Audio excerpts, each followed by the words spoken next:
say that.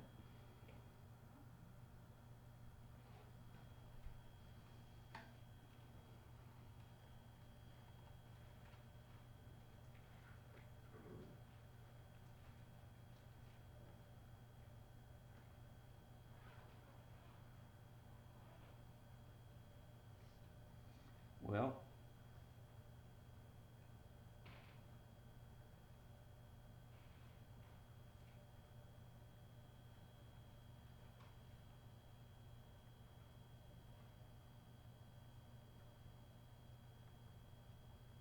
talk amongst yourselves.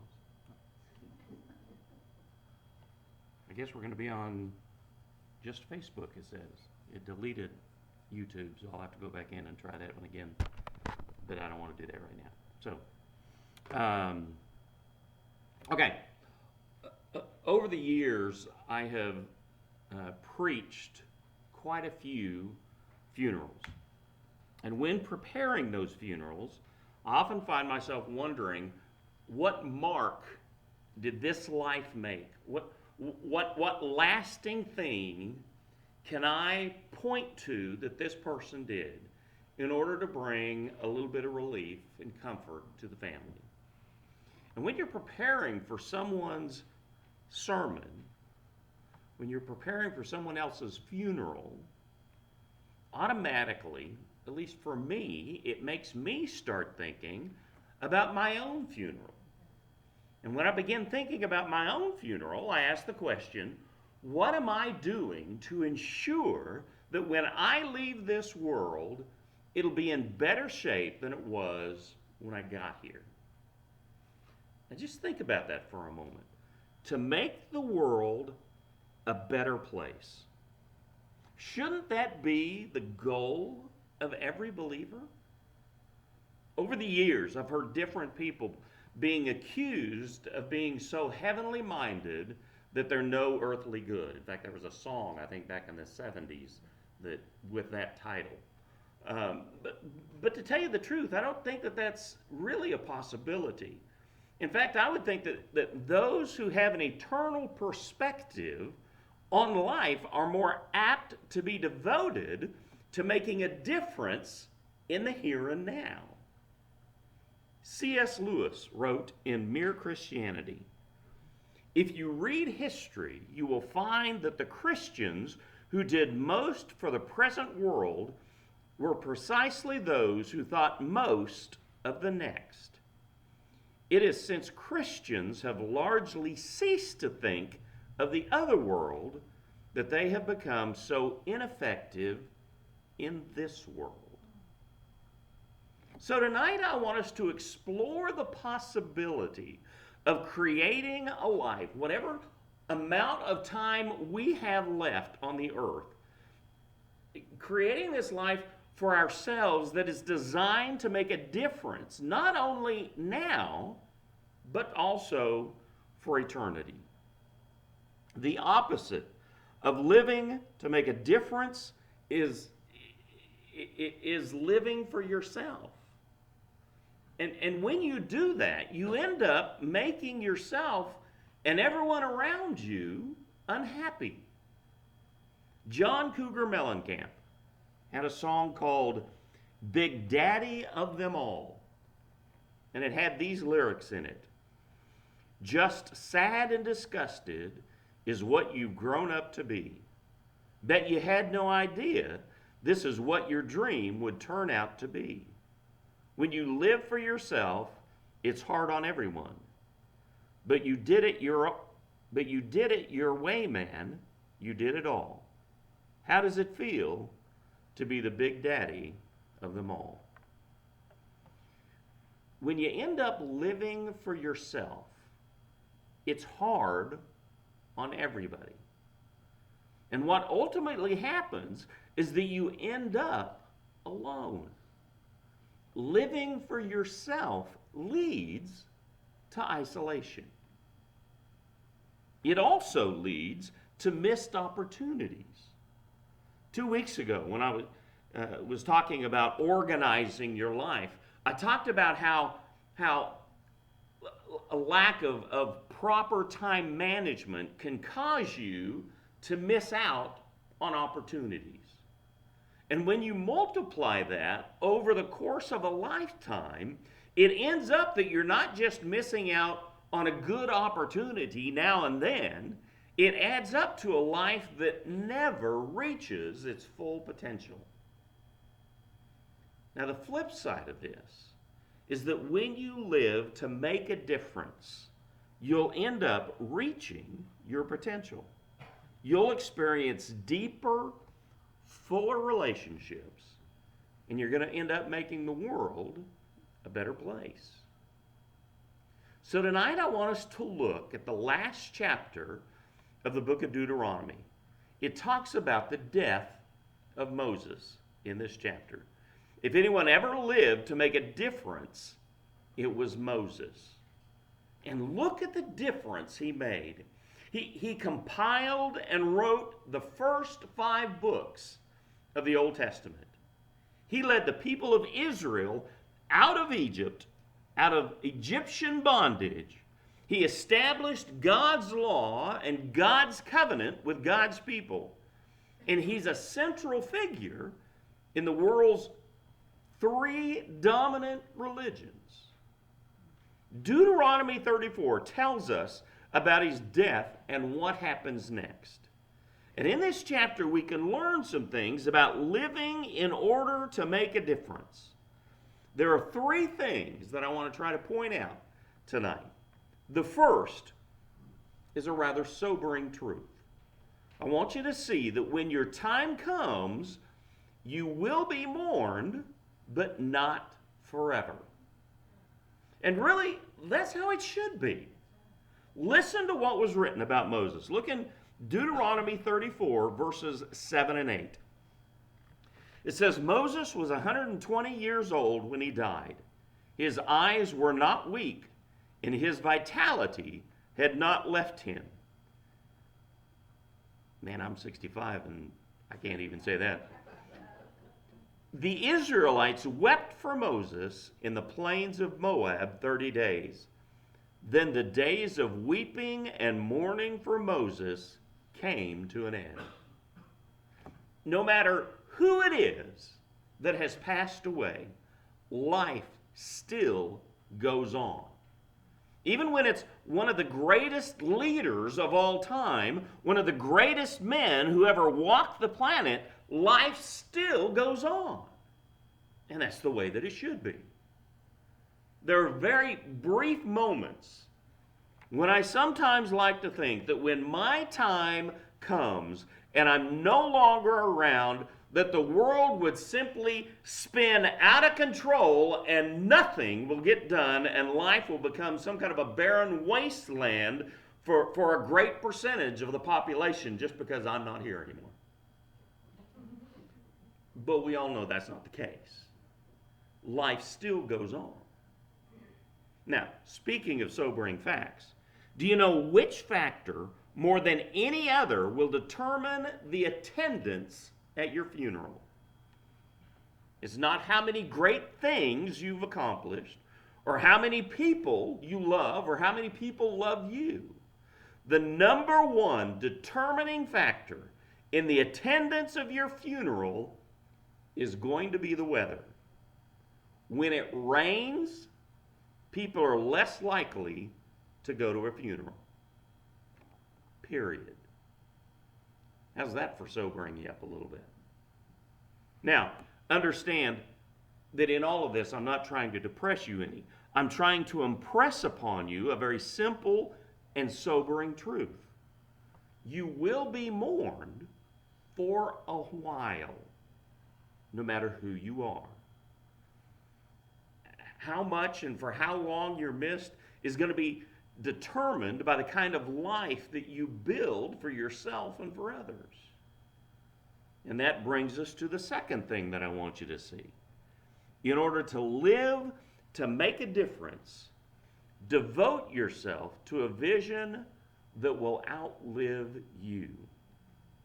Right before Moses died, the Bible says this in verses 1 through 4 here in Deuteronomy 34. It says, Then Moses went up from the plains of Moab to Mount Nebo, to the top of Pisgah, which faces Jericho. And the Lord showed him all the land, Gilead as far as Dan, all of Naphtali, the land of Ephraim and Manasseh, all the land of Judah as far as the Mediterranean Sea, the Negev, and the region from the valley of Jericho, the city of palms as far as Zoar.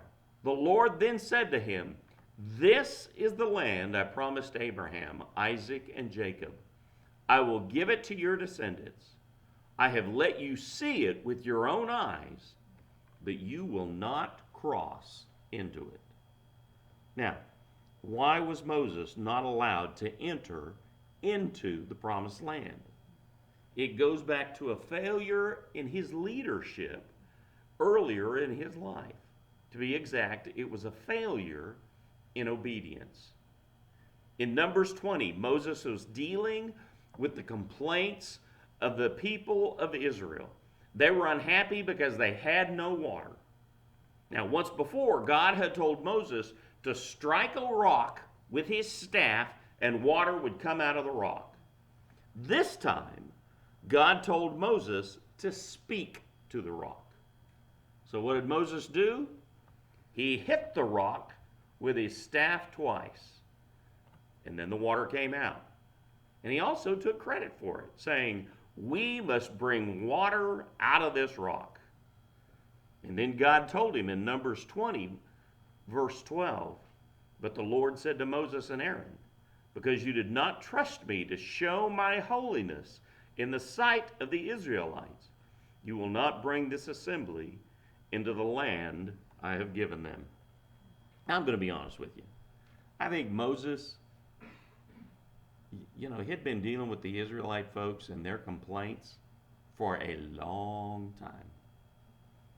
And God said, "Speak to the rock and water will come out." I think he was just fed up, and I think he was taking out some of his frustration on the rock. So he hit that sucker twice with his staff.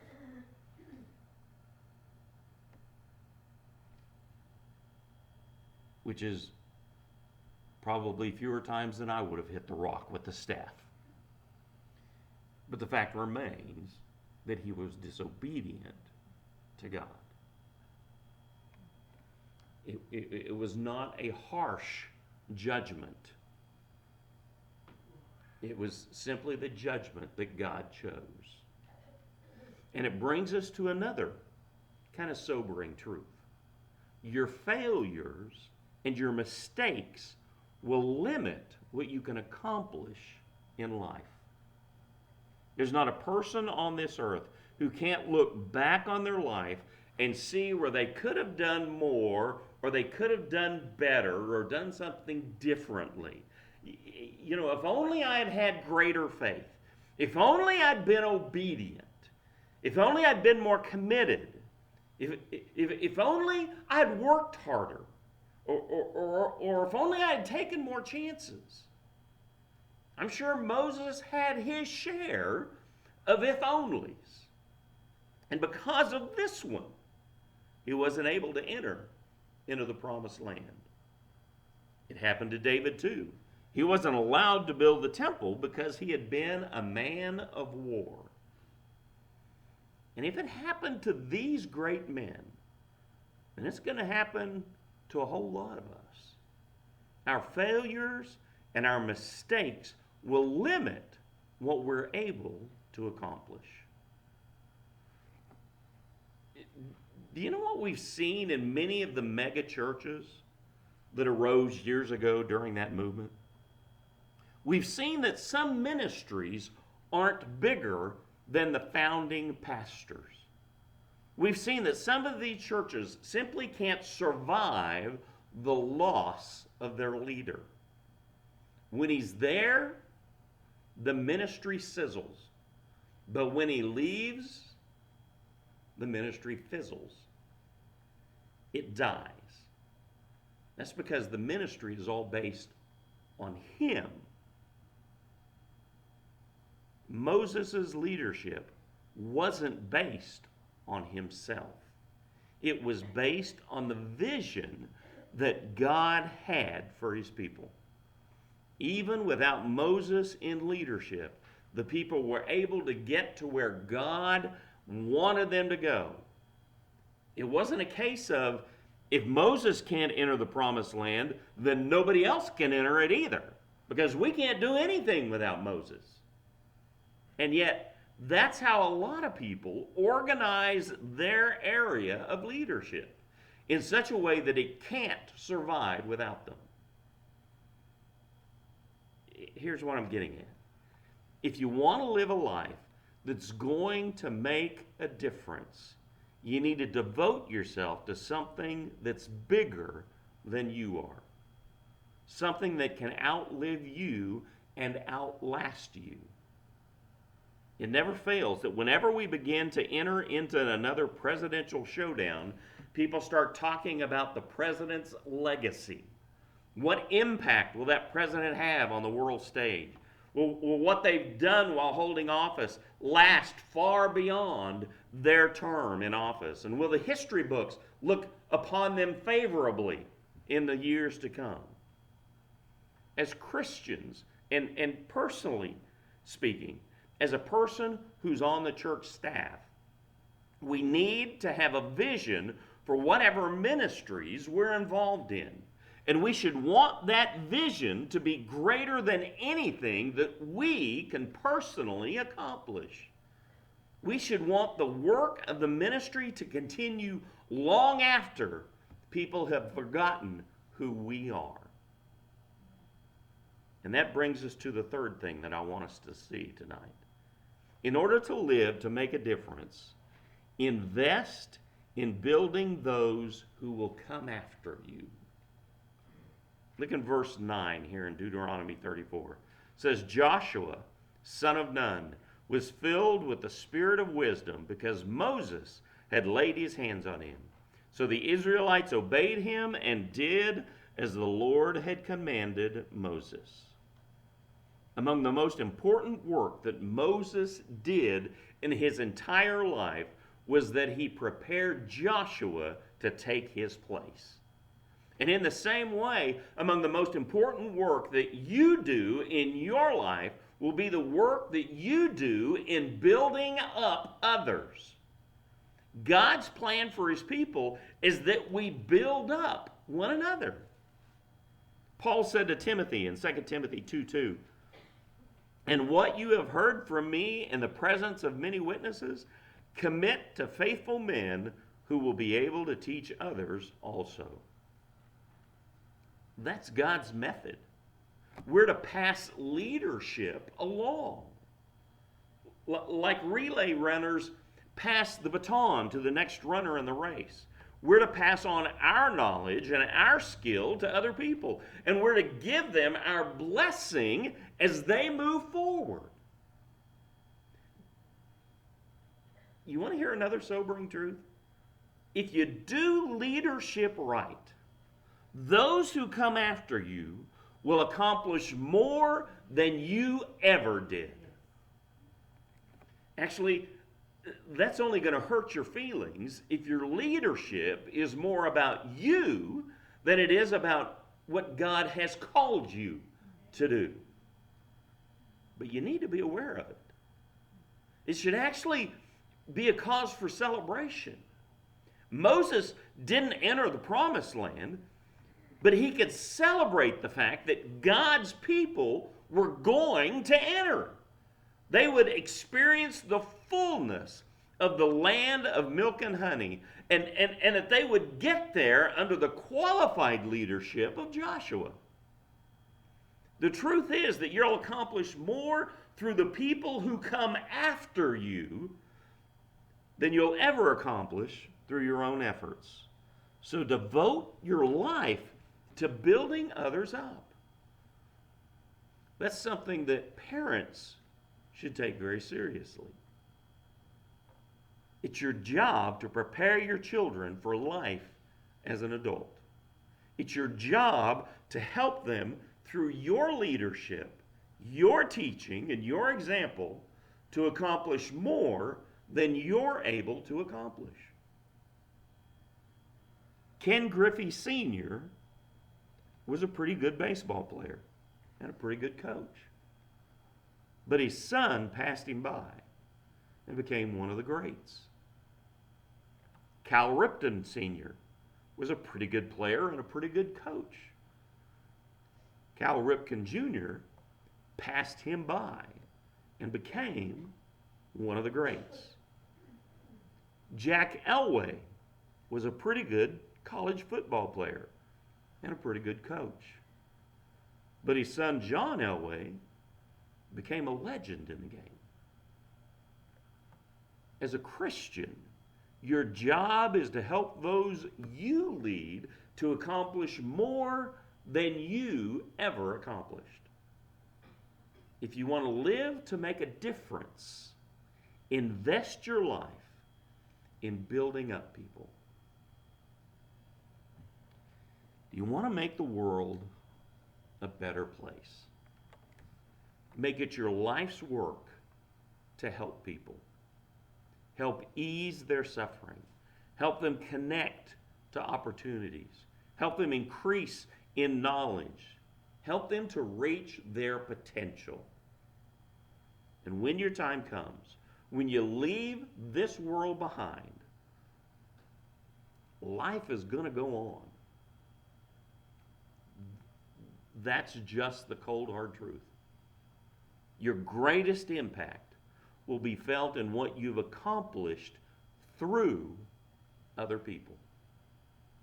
So I encourage you to ask yourself 3 questions. Am I living for something bigger than myself?